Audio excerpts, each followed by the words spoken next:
Hello everyone, how are you? I hope you all are fine. I am Asaf Jamal and you are watching my YouTube channel European Story Official.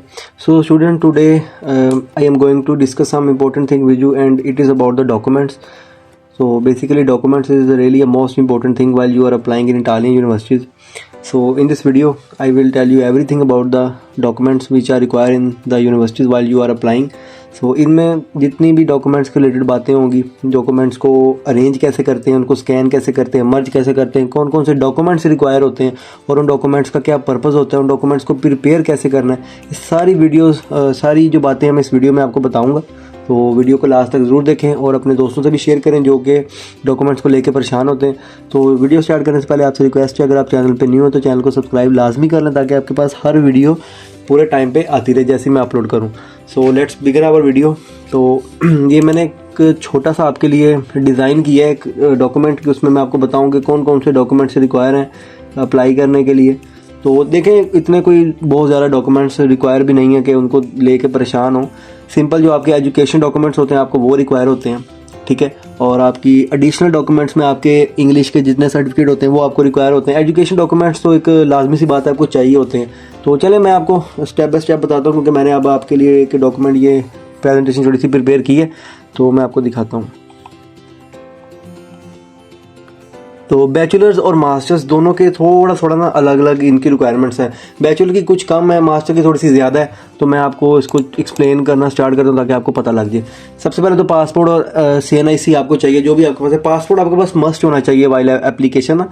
आप apply अगर नहीं किया है तो उसको apply करके passport अपने पास लाजमी तौर पर रखें, क्योंकि पासपोर्ट के बगैर आपकी एप्लीकेशन प्रोसीड नहीं होती. कुछ यूनिवर्सिटीज़ अलाउ करती हैं आपको कि आप CNIC के साथ भी अप्लाई करें, लेकिन पासपोर्ट मस्ट होता है. उसके बाद आपके एजुकेशन डॉक्यूमेंट्स होते हैं. मैट्रिक और इंटरमीडिएट आपको चाहिए होती है. ट्रांसक्रिप्ट और सनद जो होती है बैचलर्स के लिए अगर आप अप्लाई करें, और अगर मास्टर्स के लिए आप अप्लाई करें तो आपको इंटरमीडिएट की ट्रांसक्रिप्ट तो चाहिए. उसके साथ आपको बैचलर्स की डिग्री, जिस भी आपने फील्ड में बैचलर्स की है आपको उसकी डिग्री चाहिए होगी, ठीक है. और बैचलर्स के लिए आपको चाहिए होता है एक रिकमेंडेशन लेटर. नहीं रिक्वायर होता है बैचलर्स के लिए रिकमेंडेशन लेटर, लेकिन एक रिकमेंडेशन लेटर आप किसी भी प्रोफेसर का, फॉर एग्जांपल अगर आपने FSc इंजीनियरिंग की है, इसमें मैं आपको बता रहा हूँ बैचलर्स में अप्लाई करने के लिए, FSc इंजीनियरिंग की है या मेडिकल की है या ICS की. अगर इंजीनियरिंग की है तो आप अपने जो भी मेन सब्जेक्ट हैं फिजिक्स, केमिस्ट्री और मैथमेटिक्स, उनमें से एक का बनवा लें. अगर मेडिकल किया तो बायोलॉजी का बनवा लें, और अगर ICS किया तो कंप्यूटर का बना लें. अगर कोई आर्ट्स वाला है तो वो स्टैटिस्टिक या इसके अलावा जो भी आर्ट्स के सब्जेक्ट होते हैं उनके पर जो उनके स्पेशल सब्जेक्ट्स होते हैं उनमें बनवा लें एक रिकमेंडेशन लेटर. और अगर आपने मास्टर्स के लिए अप्लाई करना है तो 2 रिकमेंडेशन लेटर मस्ट होते हैं. ये आपने अगर जिस भी फील्ड में आपने किया उसको जो मेन सब्जेक्ट होता है ना, उसमें फॉर एग्जांपल अगर आपने बैचलर्स IT में किया है तो आपको प्रोग्रामिंग का एक चाहिए होगा. उसके बाद ICT का आप ले सकते हैं इसके मास्टर्स के लिए. तो ये 2 रिकमेंडेशन लेटर तो मस्ट होते हैं अप्लाई करने के लिए मास्टर्स में. उसके बाद आ जाते हैं इंग्लिश प्रोफिशिएंसी लेटर. ये एक बहुत ही इंपॉर्टेंट डॉक्यूमेंट है कि जो हर कोई बैचलर्स के लिए भी चाहिए, आपको मास्टर्स के लिए भी चाहिए. अब कुछ यूनिवर्सिटीज रिक्वायर करती हैं कि आप IELTS ना दें, और सिंपल इंग्लिश प्रोफिशिएंसी लेटर जो कि आपको कॉलेज और यूनिवर्सिटी बना के देती है कि सारा सब्जेक्ट जितने भी आपने through out the study year आपने उनको इंग्लिश में पढ़ा है, तो अब वो लगा सकते हैं. लेकिन IELTS और जिन्होंने PT दिया होता है, डुओलिंगो दिया होता है, TOEFL दिया होता है, ये सारे टेस्ट एक्सेप्टेबल होते हैं, लेकिन बच्चे नहीं देते हैं. वो इंग्लिश प्रोफिशिएंसी लेटर पे ही गुजारा करने की कोशिश करते हैं. तो बेटर ये है कि आप अगर तो यूनिवर्सिटी की रिक्वायरमेंट नहीं, क्योंकि सिर्फ हर यूनिवर्सिटी नहीं आपको कहती कि आप लगाएं, लेकिन कुछ यूनिवर्सिटीज आपको रिक्वायर करती हैं कि IELTS मस्ट है बैचलर्स के लिए भी और मास्टर्स के लिए भी. जैसे मसीना यूनिवर्सिटी है इटली में, तो वो आपको रिक्वायरमेंट है उनकी क्या 5.5 IELTS लाजमी अपलोड करें वहाँ पे. और भी बहुत सारी यूनिवर्सिटी हैं.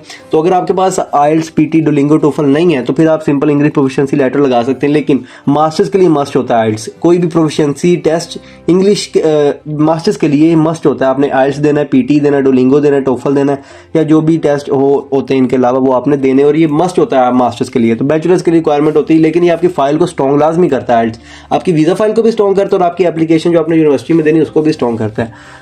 सो नेक्स्ट हम आते हैं एडिशनल टेस्ट की रिक्वायरमेंट्स होती हैं. हाँ, अब बैचलर्स में अप्लाई करने के लिए आपको या तो टॉल्क देना पड़ता है, टॉल्क IE. अगर आपने इंजीनियरिंग में करना है I देना है. अगर आपने कोई बिजनेस के रिलेटेड प्रोग्राम्स में करना है तो आपको टॉल्क E देना पड़ता है. और अगर आपने कुछ और इसके रिलेटेड मेडिसिन या फार्मास्यूटिकल्स के रिलेटेड है तो आपको टॉल्क F देना पड़ता है. और इसके टॉल्क के अलावा एक SAT का टेस्ट है. जैसे इटली में यूनिवर्सिटी ऑफ ब्लूनी है तो वो आपको SAT भी अलाउ करती है कि आप SAT भी दें. और इसकी जो रिक्वायर्ड स्कोर होता है बैचलर्स के लिए वो 50 में से अगर आपके 18 स्कोर है तो वो एक्सेप्टेबल होता है. और अगर सेट में 1600 में से 650 है तो वो भी आपका एक्सेप्टेबल होता है। ऐसे ही टॉल्क कुछ मास्टर्स के प्रोग्राम्स के लिए भी रिक्वायर है, जैसे यूनिवर्सिटी ऑफ मिलानो है, वो अगर आप उसमें मास्टर्स के लिए अप्लाई करेंगे तो आपका टॉल्क भी उधर वहाँ पे रिक्वायर होता है, या सेट होता है या टॉल्क होता है, इन दोनों में से कोई एक टेस्ट आपको देना पड़ता है। और उसके लिए भी सेम रिक्वायरमेंट ही होती है कि 1600 में से 650 और टॉल्क में 50 आउट ऑफ 18 आपके मस्ट हैं। उसके बाद ये सारे डॉक्यूमेंट्स तो वो हैं कि जो आपको चाहिए ही चाहिए, हर हाल में अप्लाई करने के लिए आपको मस्ट हैं। These documents are the must. अब आगे आते हैं हम सपोर्टिंग डॉक्यूमेंट्स पे। अब ये सपोर्टिंग डॉक्यूमेंट्स ऐसे हैं कि जो आपको कोई यूनिवर्सिटी नहीं कहती कि आप अटैच करें। मोटिवेशन लेटर कुछ यूनिवर्सिटीज़ कहती हैं कि आप अटैच करें, और जॉब एम्प्लॉयमेंट लेटर मास्टर्स के लिए, लेकिन बैचलर्स के लिए कोई यूनिवर्सिटी आपको नहीं कहती कि आप एडिशनल सर्टिफिकेट्स लगाएं, मोटिवेशन लेटर लगाएं, एक्सपर्टी लेटर लगाएं, जॉब एम्प्लॉयमेंट लेटर लगाएं। बैचलर्स के लिए नहीं है। ये डॉक्यूमेंट्स जो हम अटैच करते हैं ये होते हैं आपकी जो एक वीडियो भी लगा सकते हैं आप, मास्टर्स में लगाते हैं वीडियोस लोग। वो वीडियो किस चीज़ होती है, वो एक्सपर्टीज़ की वीडियो होती है, मतलब आपने कोई काम किया, किसी जगह पे सर्व किया, किसी लैब में सर्व किया तो आप वो अटैच कर सकते हैं। लेकिन जो आपकी एप्लीकेशन को स्ट्रॉन्ग करने के डॉक्यूमेंट्स होते हैं वो यही 4 होते हैं, ठीक है। तो जो बैचलर्स के लिए उसमें आप सर्टिफिकेट्स ऐसे लगाते हैं, फॉर एग्जांपल अगर आप बैचलर्स में अप्लाई कर रहे हैं बिजनेस के रिलेटेड प्रोग्राम्स में, तो आप वहाँ पे बिजनेस और मैनेजमेंट और बिजनेस एंड इकोनॉमिक्स और इस तरह के जो भी प्रोग्राम्स हैं उनमें आप सर्टिफिकेट्स लगाते हैं। अब वो सर्टिफिकेट्स कैसे मिलते हैं तो वो भी मैं आपको बताऊंगा वो कैसे मिलते हैं सर्टिफिकेट्स। आप अपने कुछ ऑनलाइन वेबसाइट्स भी हैं, वो उधर से भी आप ले सकते हैं, और कुछ जो इधर पाकिस्तान में जैसे कि टेक्निकल इंस्टीट्यूट्स हैं उधर से भी आप सर्टिफिकेट्स को जाके ले सकते हैं। वहाँ पे कुछ सर्व करें, 6-7 महीने के कोर्सेज होते हैं, वो इतने ड्यूरेशन लंबे में ना जाएं, 2 मंथ के भी कोर्सेज होते हैं, उनमें जाके आप बैठें, टेस्ट दें, क्विज दें उनका, और आपको सर्टिफिकेट मिल जाएगा। अब मोटिवेशन लेटर भी आपने लगाना है, रिक्वायरमेंट नहीं है लेकिन लगाना है हमने एप्लीकेशन को स्ट्रॉन्ग करने के लिए। मोटिवेशन लेटर अब क्या होता है, मोटिवेशन लेटर होता है उसमें आप एक्सप्लेन करते हैं कि आपने अपनी एजुकेशन जो आपने की है, मैट्रिक की है, उसमें इंटरमीडिएट किया आपने, या अगर आपने मास्टर्स के लिए अप्लाई करना बैचलर्स किया आपने, तो आप बताएंगे कि मैंने इंटरमीडिएट में कितना स्कोर लिया, सिर्फ स्कोर, इसके अलावा आप कुछ नहीं बताएंगे किस स्कूल से किया, ये भी नहीं बताना आपने उस मोटिवेशन लेटर में, सिर्फ स्कोर बताना है आपने, मैट्रिक में क्या स्कोर है, इंटरमीडिएट में क्या स्कोर है, बैचलर्स में आपका क्या स्कोर है। उसके बाद आपने बताना है कि आप इस स्पेसिफिक कोर्स को क्यों अप्लाई करना चाहते हो, ठीक है। ये एक बहुत इंपॉर्टेंट चीज़ है कि अगर आपने बिजनेस के रिलेटेड प्रोग्राम में अप्लाई करना है और आपके पास डिग्री है इंजीनियरिंग की, तो ये तो सूटेबल है ही नहीं ना, इसी वजह से रिजेक्शन आती हैं, ठीक है। उसके बाद आपने उनको बताना है कि आप इस स्पेसिफिक यूनिवर्सिटी को क्यों चूज़ कर रहे हो, इस कोर्स को क्यों चूज़ कर रहे हो, स्पेसिफिक यूनिवर्सिटी को क्यों चूज़ कर रहे हो, ये आपने अगले पैराग्राफ में बताना है, ठीक है। उसके बाद आपने नेक्स्ट पैराग्राफ में बताना है कि अब आपने इटली को या फ्रांस को या किसी भी यूनिवर्सिटी किसी भी कंट्री को आपने क्यों चूज़ किया है, टारगेट क्यों किया, आप क्यों अप्लाई करना चाहते हैं, तो आप उस लास्ट पैराग्राफ में ये बताएं। ये 3-4 चीज़ें मोटिवेशन लेटर में लिखते हैं, सिर्फ 3 पैराग्राफ लिखते हैं, इससे ज़्यादा मोटिवेशन लेटर कभी भी नहीं लिखा जाता। उसके बाद आपके पास अगर बैचलर्स में, अदरवाइज बैचलर्स में रिक्वायरमेंट नहीं होती एक्सपर्टीज लेटर की, लेकिन अगर आपके पास है कोई एक्सपर्ट एम्प्लॉयमेंट लेटर तो आप वो अटैच कर सकते हैं। अब आते हैं मास्टर्स पे। मास्टर्स में मोटिवेशन लेटर भी मस्ट है, सर्टिफिकेट्स भी मस्ट है, और जॉब एम्प्लॉयमेंट लेटर भी मस्ट है। सर्टिफिकेट्स वही मैंने आपको बताया, आप ऑनलाइन भी ले सकते हैं, किसी ऑर्गेनाइजेशन TTC वगैरह जो पाकिस्तान में उधर से जाके ले सकते हैं। मोटिवेशन लेटर भी आप खुद टाइप कर सकते हैं, मैंने आपको बता दिया मोटिवेशन लेटर क्या होता है। अब जॉब एम्प्लॉयमेंट लेटर क्या है, ड्यूरिंग द बैचलर डिग्री, अगर आप किसी के पास काम करते हैं, फॉर एग्जांपल आपकी IT में आप इनरोल हैं बैचलर्स डिग्री में, और आप साथ किसी जाते हैं सॉफ्टवेयर हाउस जाते हैं, तो आप वहाँ से अपने एक ना एम्प्लॉयमेंट लेटर बनाएंगे कि मैंने यहाँ पे 5 घंटे डेली के सर्व करता हूँ, और उसके बाद वो वीकली कितना बनता है अब वो भी उनको बताएंगे। उसमें उस जॉब एम्प्लॉयमेंट लेटर में हर चीज़ इंक्लूड करेंगे, मेंशन करेंगे, और वो आप सिंपल वहाँ पे अटैच करेंगे, ठीक है। तो ये डॉक्यूमेंट्स वो हैं जो आपको मस्ट चाहिए इटालियन यूनिवर्सिटीज़ में अप्लाई करने के लिए, फ्रांस की यूनिवर्सिटीज़ में अप्लाई करने के लिए, जर्मन यूनिवर्सिटीज़ में अप्लाई करने के लिए। तो ओवरऑल ये पूरे यूरोप की यही रिक्वायरमेंट है। अगर आप इन डॉक्यूमेंट्स के साथ अप्लाई करेंगे और आपकी प्रोफाइल स्ट्रॉन्ग बना के अप्लाई करेंगे तो आपका एडमिशन किसी यूनिवर्सिटी से भी डिक्लाइन नहीं होगा, ठीक है। ये डॉक्यूमेंट्स हैं कुछ, अगर आप स्क्रीनशॉट लेना चाहते हैं तो वो भी आप ले सकते हैं, मैं इसको थोड़ा सा छोटा कर देता हूँ। तो ये डॉक्यूमेंट्स हैं जो आपको रिक्वायर हैं और ये मस्ट होते हैं अप्लाई करने के लिए, ठीक है। अगर आपको इनमें कोई हेल्प चाहिए, मोटिवेशन लेटर कैसे बनाते हैं, वो सर्टिफिकेट कैसे लेने, सर्टिफिकेट कैसे होते हैं, मोटिवेशन लेटर का टेम्पलेट चाहिए आपको, तो आप वो हमारे टीम मेंबर से कॉन्टैक्ट करके वो आप ले सकते हैं।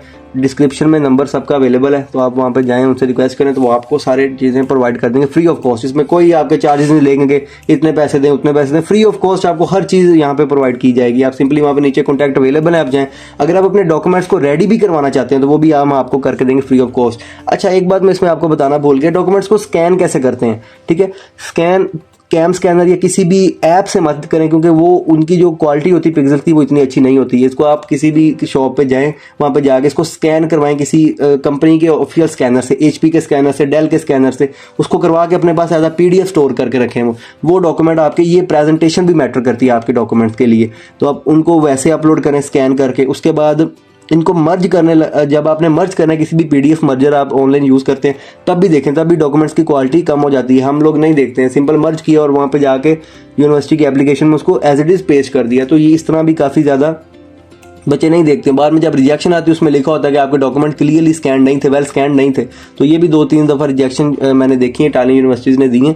तो डॉक्यूमेंट्स को स्कैन भी ऐसे करें, उनको मर्ज अच्छे से करें और स्कैन अच्छे से करें। ये एक बहुत ही इंपॉर्टेंट चीज़ है। अगर आपकी प्रेजेंटेशन नहीं है ना आपके डॉक्यूमेंट में, तो फिर वो बेशक वो आप उसको एज अ ऑनलाइन ही सर्व कर रहे हैं, लेकिन फिर भी आपको उसकी प्रेजेंटेशन, उसके पिक्सल्स को देख के आपने अपलोड करना है, ठीक है। तो अगर आपको इनकी मर्जेशन और आपको इसके बारे में कोई भी इन्फॉर्मेशन, और अगर आपको PDF भी चाहिए मोटिवेशन लेटर का, तो वो हम आपको प्रोवाइड करेंगे। आप जाके मेरी टीम से रब्ता कर सकते हैं।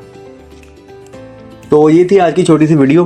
तो इसमें मैंने आपको सारे डॉक्यूमेंट्स के बारे में बताया। अगर आपको फिर भी कोई क्यूरी है तो आप हमसे कमेंट्स में पूछ सकते हैं, और व्हाट्सएप चैनल पे मैसेज करके पूछ सकते हैं, पर्सनल मैसेज करके पूछ सकते हैं, इंस्टाग्राम पे पूछ सकते हैं, जिधर भी आपको अच्छा लगे आप वहाँ पे पूछ सकते हैं। फ्री ऑफ कॉस्ट आपको हर चीज़ के लिए गाइड किया जाएगा। तो मैं उम्मीद करता हूँ आपको आज की वीडियो पसंद आई होगी। अगर आपको वीडियो पसंद आई है तो वीडियो को लाइक लाजमी करें, और अगर आपके दोस्त वगैरह जिनको डॉक्यूमेंट्स बनाने में मसला आता है तो आप उनके साथ वीडियो को शेयर करें। सो अपना ख्याल रखें, मिलते हैं अगली वीडियो में, तब तक के लिए अल्लाह हाफिज़।